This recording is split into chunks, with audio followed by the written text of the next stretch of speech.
오늘 KB, 하나 등 금융지주사들의 주주총회가 열렸습니다. 오늘 주총회에서는 채용비리 의혹뿐 아니라 지배구조, CEO 연임과 같은 사안들이 쟁점이 됐습니다. 자세한 이야기 노회철 기자와 나눠봅니다. 네, 노 기자, 먼저 이 KB금융에 있어서 주요 쟁점부터 살펴보도록 하죠. 네, 먼저 채용비리 의혹입니다. 네. 윤정규 KB금융지주 회장은 오늘 주총에서 자신을 둘러싼 채용비리 의혹에 대해 송구스럽다고 말했습니다. 2015년 윤 회장은 KB금융지주 회장과 국민은행장을 겸임했는데 국민은행 신입 직원 채용 과정에서 윤 회장의 증손녀가 특혜를 받았다는 의혹이 불거졌습니다. 네. 주총에 참석한 한 주주는 채용비리에 얽혀있는 상황에서 의사봉을 들고 있는 게 타당하냐며 도덕적 문제에 책임을 져야 한다고 목소리를 냈습니다.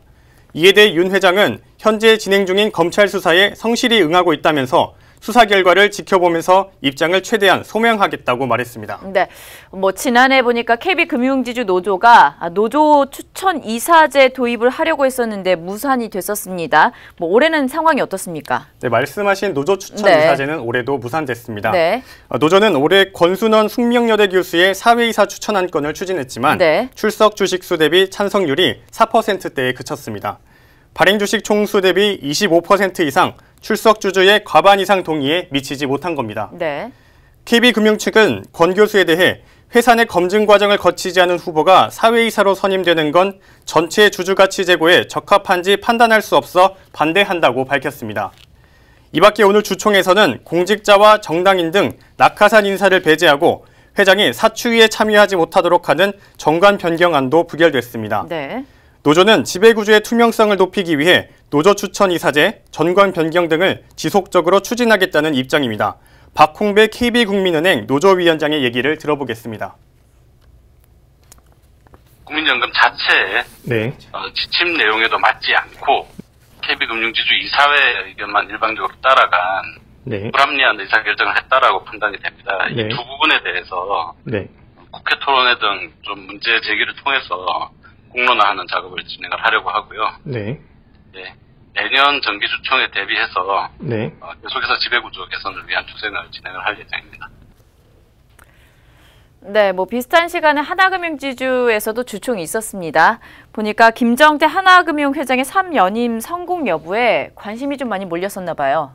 네, 그렇습니다. 오늘 하나금융지주의 주주총회에서는 김정태 회장의 3연임이 결정됐습니다.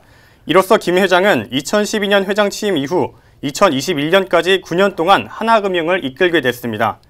당초 김 회장이 외환은행과의 합병을 성공적으로 마무리한 점 등을 고려해 재선임이 무난히 통과될 것이라는 관측이 많았습니다. 그러나 김 회장이 최순실 씨의 금고지기로 드러난 이상화 씨의 특혜 승진을 지시했다는 의혹과 셀프 연임, 채용비리 문제 등이 불거졌고요. 여기에 더해 최응식 전 금감원장이 하나은행 특혜 채용 의혹으로 낙마해 금융당국과의 갈등도 깊어지면서 관심이 모아졌습니다. 따라서 김 회장의 산연임에 대한 전문가들의 의견은 엇갈렸습니다. 국내 의결권 자문사인 서스틴베스트와 좋은기업 지배연구소는 김 회장이 주주가치를 훼손한 행위에 연루된 것으로 판단해 산연임 안건을 반대했습니다. 하지만 세계 최대 의결권 자문사인 ISS가 김 회장의 연임에 찬성 의견을 내면서 연임 가능성에 무게가 실렸습니다. ISS는 김 회장이 실적을 끌어올렸다는 점에서 높은 평가를 내렸습니다. 실제로 하나은행의 지난해 순이익은 2조 1,035억 원인데 지난 2016년 순이익보다 53.2% 증가한 수치입니다. ISS가 제시한 긍정적인 의견은 하나금융지주의 지분율 70%에 달하는 외국인 주주에게 영향을 미쳤을 것으로 보입니다. 김 회장 연임이 결정이 되면서 반대 목소리는 없었습니까? 네, 그렇습니다. 하나금융지주 적폐청산 공동투쟁본부는 오늘 김 회장 3연임에 대해 반대하는 기자회견을 가졌습니다. 공동투쟁본부는 개인비리와 채용비리 의혹, 금융감독원장이 하나은행 채용청탁 의혹으로 낙마하는 사태에도 자신의 연임을 위해 금융당국과 진흙탕 싸움을 펼치고 있다고 주장했는데요. 전체 주주들의 이익과 한국 금융산업의 안정, 공정성을 위해 반드시 김 회장 4년임 안건에 반대 의견을 해달라고 촉구했습니다. DGB 금융지주도 오늘 주주총회가 있었습니다. 주총에서 박인규 회장이 대구은행장 사의를 표명을 했었는데 박 회장도 채용비리 등 각종 의혹에 휩싸였던 인물이 아닙니까? 네, 그렇습니다. 네. 박인규 DGB 금융지주 회장은 오늘 주총에서 지배구조 개선과 새로운 도약, 은행의 안정을 위해 은행장 자리에서 물러나겠다고 밝혔습니다. 우선 그룹 회장직은 유지하되 앞으로 새로운 은행장이 선출되면 거취를 다시 표명하겠다는 입장입니다.